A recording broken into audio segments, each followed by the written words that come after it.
Never in the history of humanity has anybody had a life just like yours.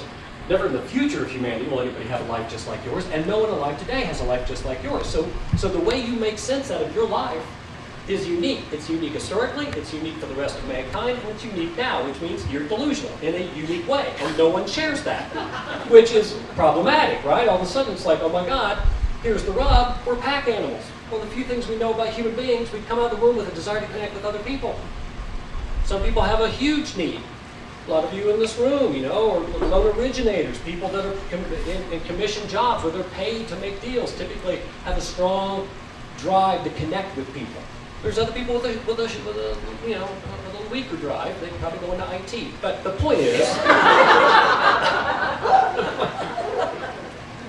no IT people here. It's true. Of course they're not here. They wouldn't come if they're invited. It's like, dude, people. No, I think I'll break code. But my point is, we all have this need. I mean, if you look at a map of where humanity resides, we cluster together. It may be for survival purposes. It may be because we like each other's company for the most part.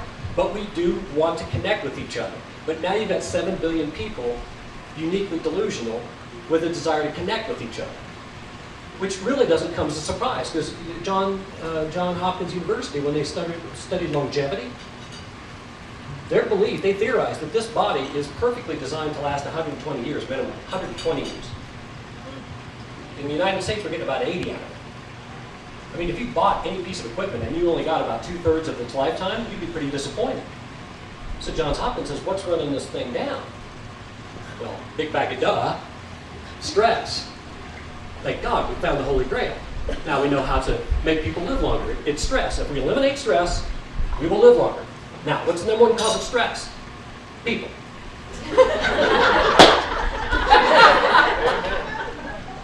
You start putting all that together, we're kind of a weird creature, because we're born with a desire to connect with the very thing that kills us. Other people. And the reason they kill us is because they're living a delusion that doesn't match our delusion. So when we expect their behavior to match our behavior, that is fundamentally flawed, because their behavior is predicated on a series of schemas that were formed from experiences that we never had. So what they're doing makes perfect sense to them based on the life they've had, but may make little sense to you.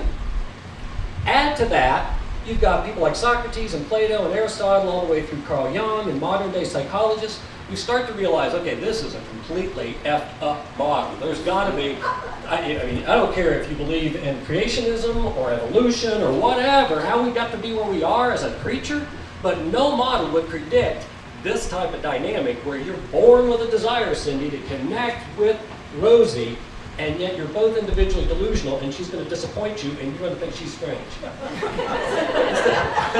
That is, I mean, that would be one messed up God, right, that did that, that said, hey, let's try something.